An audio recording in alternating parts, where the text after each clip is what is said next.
অনেকদিন পর গ্রামের একটা মজা নিতে এসেছি, সেটা হচ্ছে হাট। তবে তোমাদেরকে দেখাই এসেছি বাজার হাট করতে। ভুবনেশ্বরে অনেক জায়গাতেই হাট বসে, প্রায় মাঝে মধ্যেই, সপ্তাহে একবার তো বসেই।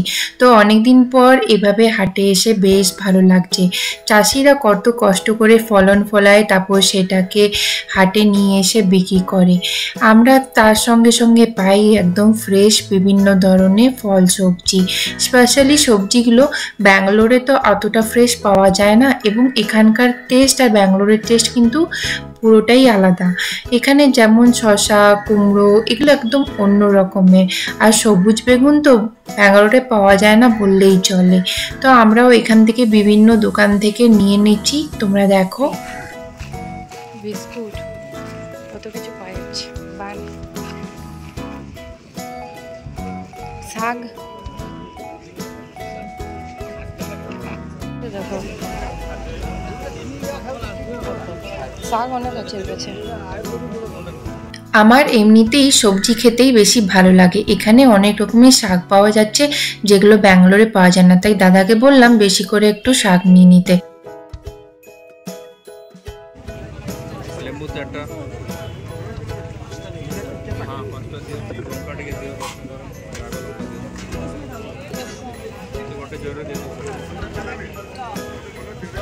তোমাদেরকে কিছু উড়িয়া নাম বলে রাখি সবজি, যেমন পেঁপেকে এখানে বলা হয় ভন্ডা, ঝিঙেকে বলা হয় জন্নি, কুমড়োকে বলা হয় পোখরো। তো আমি কিছু কিছু জানি নামগুলো, তাই তোমাদের সাথে শেয়ার করলাম। এখানে আলু পেঁয়াজ নিচ্ছে কাকা। ব্যাঙ্গালোর থেকে এখানে কিন্তু সবজিপাতি অনেকটাই সস্তা। আর এখানে যে কলা বিক্রি হচ্ছে সেটা কিন্তু ডজনে, ব্যাঙ্গালোরেতে কিন্তু কিলোতে হিসাবে বেশি বিক্রি হয়। আমি ডজনে কোথাও কিন্তু আজ অবধি কলা ব্যাঙ্গালোরে কিনিনি। এছাড়া দেখো পাশের দোকানে চুড়ি, মালা, ওইদিকে মশলা, বিভিন্ন টাইপের জিনিসই বিক্রি হচ্ছিল। আর সবজিগুলো সত্যিই খুব ফ্রেশ, আর নিজের হাতে এরকম কিনে বেশ ভালো লাগছিল। তো আমরা অনেক কিছুই সবজি কিনে নিয়েছি, মোটামুটি এক সপ্তাহের জন্য বাজার করা হয়ে গেছে। সপ্তাহে দাদা একবার আসে এরকম বাজার করতে হাট থেকে, অনেক রকম ভ্যারাইটির জিনিস পাওয়া যায়। তো আমাদেরও কেনা হয়ে গেল। এরপর আরও কিছু জিনিস কেনা বাকি আছে যেটা আমার খুবই ফেভারিট। চলো সেখানে তোমাদেরকে নিয়ে চলি। দাদা সবজি নিয়ে একটু নেব।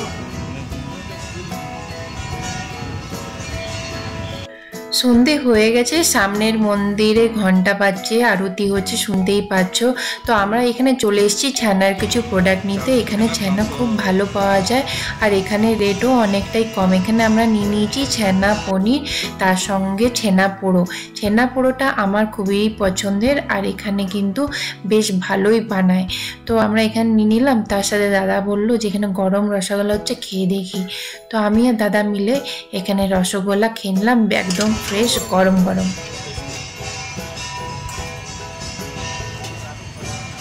Tasty, fresh. আমরা এখানে হাট বাজার করে নিলাম, তার সঙ্গে ছেনা প্রোডাক্ট, ছেনা পনির আর ছেনা পোড়া নিলাম, তার সঙ্গে রসগোল্লা খেলাম, বেশ ভালো লাগলো। এটা হচ্ছে এখানে শিব মন্দির। সমস্ত কিছু কেনাকাটা হয়ে গেছে। এরপর ঘর যাওয়ার আগে একটু পকোড়া নিয়ে নিলাম সবার জন্য, ঘরে গিয়ে খাওয়া হবে। চলো বাড়ি যাওয়া যাক। আর দাদার সঙ্গে এই হাটে এসে বেশ মজা পেলাম, ভালো লাগলো। অনেকদিন পর এরকম কালচারটা তো ব্যাঙ্গালোরে পাওয়া যায় না। সবজি দোকানে সবজি তো কিনতে যাই, কিন্তু এরকম পরিবেশটা থাকে না। বেশ ভালোই লাগলো। ছোট ছোট জিনিসগুলো আমি কিন্তু বেশ এনজয় করি। হ্যাঁ, এখানে সবজিগুলো অনেকটাই ফ্রেশ, অনেকটাই সস্তা। এবং যে ছানা পনিরগুলোর কথা বলছিলাম, ব্যাঙ্গালোরে যেটা 200 গ্রামের দাম, সেটা এখানে হাফ কেজি পেয়ে যাবে সেই দামে। তো বেশ ভালো লাগলো। চলো এবার বাড়ি গিয়ে এনজয় করা যাক। ছানা পোড়াটা বেশ ভালো বানিয়েছে, রসগোল্লাটাও বেশ ভালো ছিল। আমার কিন্তু ওয়েস্ট বেঙ্গলের থেকে উড়িষ্যার এই লাল রসগোল্লাটা বেশি পছন্দ। তোমাদের কোনটা ভালো লাগে জানিও। দেখা হচ্ছে নেক্সট ব্লগে। Tata, bye bye.